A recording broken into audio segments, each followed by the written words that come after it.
Ever feel like you're failing as a caregiver, even when you're doing everything you possibly can? You're not alone, and you're not failing. Let me explain why.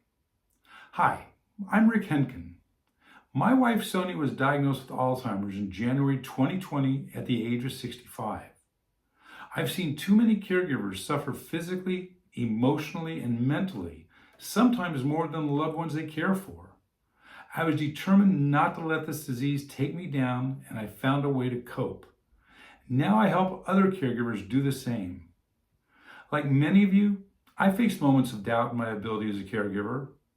The truth is, none of us were ever taught how to navigate this. There wasn't a course in high school or college to prepare us for this journey. We're essentially figuring it out as we go. But let me tell you something unequivocally. You're doing the best you can, and that's good enough. It's important to recognize that how your loved one is progressing has nothing to do with your caregiving. You're not in control of the disease's progress. No matter how amazing a caregiver you might be, the disease will continue to move forward. Along those same lines, don't see your loved one's behavior as a reflection of you or your value. Let me share a bit about my experience. I do so much for Sonia, making sure she's safe, protected, and cared for, buy her clothing and supplies, arrange doctor and dentist appointments, help her shower and change clothes, take her for walks, visit friends, or out to lunch.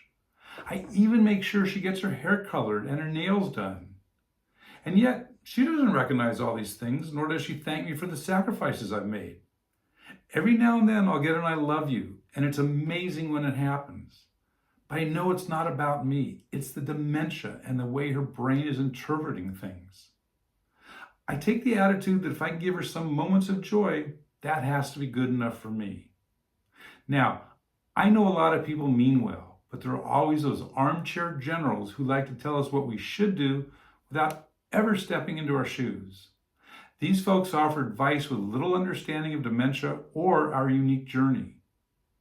But their comments do not define your success as a caregiver. In fact, I challenge you to ask one of them to take over for just a weekend. They might start singing a very different tune. Remember, thoughts are just thoughts, not absolute truth. If you ever find yourself doubting your abilities as a caregiver, pause and ask yourself, how does this thought serve me? How does it restrict me? How much unnecessary pressure, stress, and anxiety is it adding to my life? What would happen if I changed this thought? Then take it a step further. Try to rewrite that thought by taking some practical steps.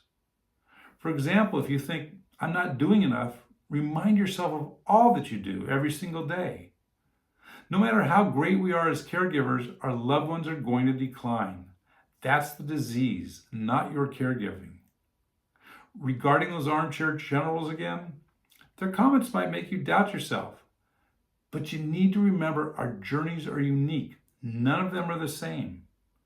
It doesn't matter what others say. They're not walking your path. Caregivers often carry limiting beliefs and they can weigh us down.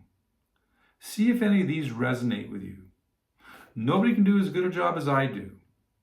I'm not a good caregiver according to my family. My loved one won't accept help from anyone else. If I ask for help, I'll be imposing a burden on others. This is the way it's going to be for the rest of my life. I should be able to do everything on my own. Asking for help means I'm failing. I must put my needs last. Taking time for myself is selfish. And on and on. In my Caregiver Mastery course, I dive deep into these beliefs. But for now, here are some steps to help you eliminate them. Challenge their accuracy. Ask yourself, is there evidence to support or refute this belief? Are there alternative explanations or points of view that are more empowering and realistic? Reframe and replace. Take those limiting beliefs and rewrite them with positive affirmations or realistic statements. For example, if you think, I'm not doing enough, reframe it as, I'm doing the best I can and that is enough. Practice affirmations. Create personalized affirmations that focus on your strengths, resilience, and ability to provide care effectively. Repeat them daily, especially when negative thoughts arise.